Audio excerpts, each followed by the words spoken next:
A morte de Ivan Ilyich Liev Tolstói, capítulo 3. Assim transcorreu a vida de Ivan Ilyich durante os 17 anos após o seu matrimônio. Ele era um procurador sênior que rejeitava algumas transferências, esperando um lugar mais atrativo, quando inesperadamente aconteceu uma circunstância desagradável que perturbou completamente a tranquilidade da sua vida. E esperava o lugar de presidente na cidade universitária, mas Gopi, de alguma forma, passou-lhe à frente e tomou seu lugar. Ivan Ilyich ficou irritado, começou a fazer acusações e desentendeu-se com ele e com os superiores próximos. Tornou-se frio e na nomeação seguinte foi novamente evitado. Isso ocorreu em 1880. Foi o ano mais difícil na vida de Ivan Ilyich. Foi então que descobriu, por um lado, que seu ordenado não era suficiente para a vida que levavam, e de outro, que todos haviam se esquecido dele. E aquilo que lhe parecia a mais grandiosa e cruel injustiça. Mostrava-se aos outros como algo absolutamente comum. Nem mesmo o pai considerava que fosse seu dever ajudá-lo. Ele sentiu que todos o haviam abandonado, por acharem que sua posição, com um ordenado de 3.500 rublos, era normal e até afortunada. Só sabia que, com a consciência daquelas injustiças feitas a ele, com as eternas críticas da esposa e com as dívidas que começava a fazer, as quais iam além de suas posses, nem de longe sua posição era normal. No verão daquele ano, para facilitar as finanças, ele tirou férias e foi passar o verão com a esposa na aldeia, na casa do irmão dela. Na aldeia, sem serviços, Ivan Ilyich sentiu pela primeira vez não apenas tédio, como também uma angústia insuportável. Decidiu então que viver assim não era possível e que precisava tomar alguma medida drástica. Durante uma noite de insônia que ele passou andando pelo terraço, decidiu ir a São Petersburgo a fim de fazer uma solicitação e, para punir aqueles que não lhe souberam dar valor, mudar para outro ministério. No dia seguinte, apesar de muitos protestos da esposa e do cunhado, ele foi a São Petersburgo com um único objetivo: implorar um lugar com o ordenado de 5.000 rublos. Ele já não se apegava a nenhum ministério, nem a nenhuma direção ou atividade particular. Precisava apenas da nomeação para um cargo com salário de 5.000 rublos, fosse em administração, em bancos, em ferrovias, em instituições da Imperatriz Maria ou até mesmo na alfândega. Porém, tinha de ser com um salário de 5.000 rublos, e ele certamente iria sair do ministério onde não foram capazes de valorizá-lo. E aquela viagem de Ivan Ilyich foi um inesperado e surpreendente sucesso. Em Kursk, um conhecido seu, F.S. Ilin, que também estava viajando na primeira classe, comentou a respeito de um telegrama vindo da província de Kursk e recebido pelo governador dizendo que, nos próximos dias, haveria uma reviravolta no ministério. Pyotr Ivanovich substituiria Ivan Semyonovich. A alegada reviravolta, além de seu valor para a Rússia, teve um significado especial para Ivan Ilyich. O fato de nomearem uma nova pessoa, Pyotr Ivanovich, e também o seu colega, Zakhar Ivanovich, foi-lhe favorável, uma vez que este era seu amigo. Em Moscou, a notícia foi confirmada. Chegando à cidade de São Petersburgo, Ivan Ilyich encontrou Zakhar Ivanovich e recebeu a promessa de um lugar em seu antigo Ministério da Justiça. Uma semana depois, ele telegrafou para sua esposa: Zakhar irá me nomear para o lugar de Miller em seu primeiro relatório. Devido a essa mudança de pessoas, Ivan Ilyich inesperadamente recebeu uma nomeação em seu antigo ministério, ficando 2 degraus acima de seus companheiros, ordenado de 5.000 rublos e mais um acréscimo de 3.500. Todo o despeito por seus antigos inimigos e por todo o ministério foi esquecido, e ele ficou exultante. Ivan Ilitch retornou feliz e satisfeito para a província, como havia muito tempo não se sentia. Praskovia Fyodorovna também ficou feliz, e houve uma trégua entre eles. Ivan Ilitch contou como estava sendo celebrado em São Petersburgo, como todos aqueles que eram seus inimigos estavam humilhados. E agora agiam de forma mesquinha, porque o invejavam por sua posição, em especial por ser tão amado em São Petersburgo. Praskovia Fyodorovna ouvia isso, fingia que acreditava e não entrava em conflito. Porém, já fazia planos de organizar uma nova vida naquela cidade para onde eles estavam se mudando.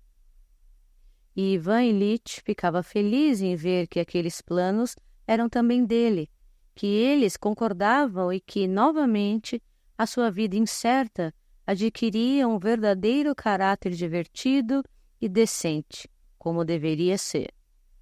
Ivan Ilitch mudou-se em pouco tempo. Ele tinha de assumir o cargo em 10 de setembro e precisava de tempo suficiente para estabelecer-se no novo local, transportar tudo da província, comprar e encomendar ainda muitas coisas. Em uma palavra, estabelecer-se da maneira como fora decidido em sua mente, e quase da mesma maneira como fora decidido também na alma de Praskovia Fyodorovna. Tudo se arranjara tão bem agora que ele e a esposa tinham o mesmo objetivo, que eles se entendiam perfeitamente, até melhor que nos primeiros anos de vida conjugal. Ivan Ilitch estava pensando em levar a família imediatamente, mas diante da insistência da cunhada e do cunhado, que repentinamente estreitaram laços familiares e afetivos com ele e sua família, acabou por ir sozinho. Ivan Ilitch partiu, e o bom humor produzido pela sorte e pelo acordo com a sua esposa, dando forças ao outro, não se afastou dele durante todo o tempo. Encontrou um imóvel encantador, exatamente como ambos haviam sonhado. Salas de recepção amplas, imponentes, em estilo antigo, escritório confortável e grandioso, quartos para a esposa, para a filha, sala de estudos para o filho, tudo como se fosse pensado exatamente para eles.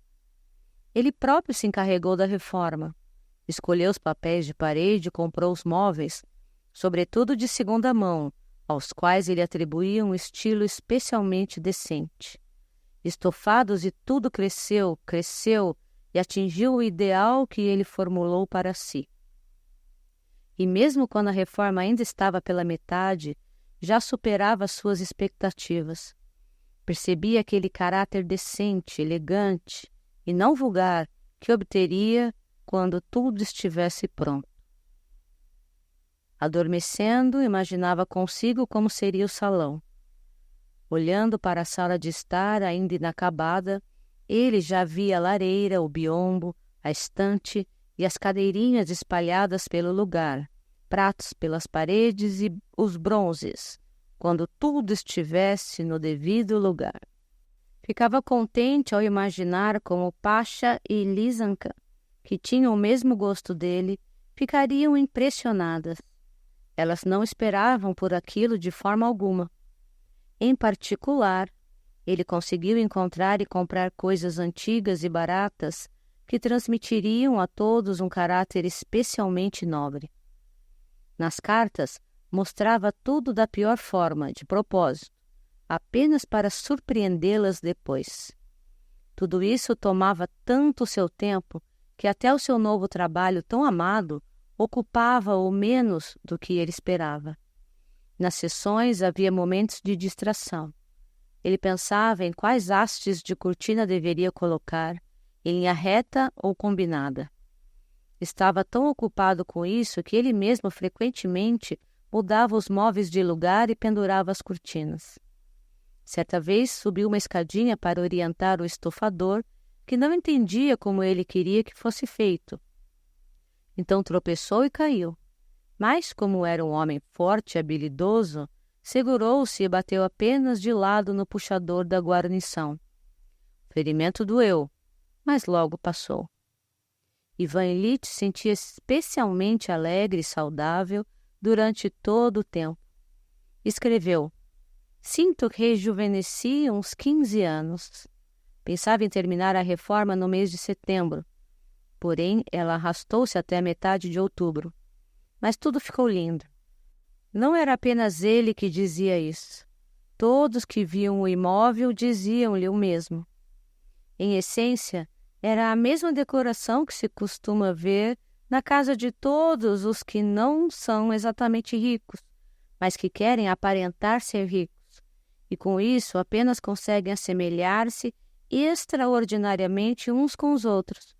Estofados em damasco, ébano, flores, tapetes e bronze, escuro e brilhante. Enfim, tudo o que é adquirido por pessoas de certa estirpe para se parecer com outras pessoas da mesma estirpe. E ele tinha tudo tão parecido que não era possível nem chamar a atenção, porém, tudo lhe parecia especial. Quando ele encontrou sua família na estação ferroviária, trouxe-a para a reluzente moradia finalizada, e um lacaio de gravata branca desbloqueou a porta para a entrada decorada com flores. Depois eles entraram na sala de estar e no escritório, e suspiraram de prazer. Ivan Ilitch estava muito feliz. Conduziu-os para todos os lugares, consumido pelo louvor deles, e sorriu de prazer. Na mesma noite, quando Praskovia Fyodorovna, durante o chá, perguntou-lhe, entre outras coisas, como tinha caído, ele riu na frente deles e mostrou como caíra e assustara o estofador. "Felizmente sou um pouco ginasta. Outro teria morrido, mas eu bati um pouco aqui. Dói quando aperta, mas logo passa. É apenas um hematoma." Eles passaram a morar na nova residência e, como sempre, depois de se acomodarem bem, achavam que faltava apenas mais um quarto. Quanto aos recursos, apesar de terem dobrado, eles consideraram, também como sempre, que precisariam de mais uns 500 rublos, mas afinal, tudo estava indo bem. No primeiro momento, pelo menos, tudo estava especialmente bem, quando nem tudo ainda estava organizado e ainda havia coisas a fazer. Comprar objetos, encomendar outros, reorganizar móveis, ajustar prateleiras.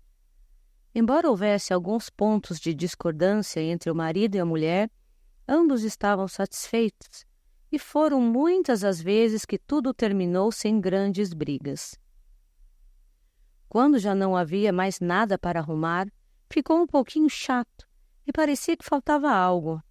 Mas aí então já haviam se tornado cúmplices, se acostumado, e a vida ficou completa. Ivan Ilitch, que passava a manhã no tribunal, retornava para o almoço e, a princípio, estava de bom humor, embora às vezes se irritasse um pouco com assuntos domésticos. Uma mancha na toalha de mesa, ou no estofado, um cordão da cortina arrebentado, qualquer coisa assim o enfurecia. Afinal, ele despendera tanto trabalho na arrumação que qualquer estrago chegava a causar-lhe dor.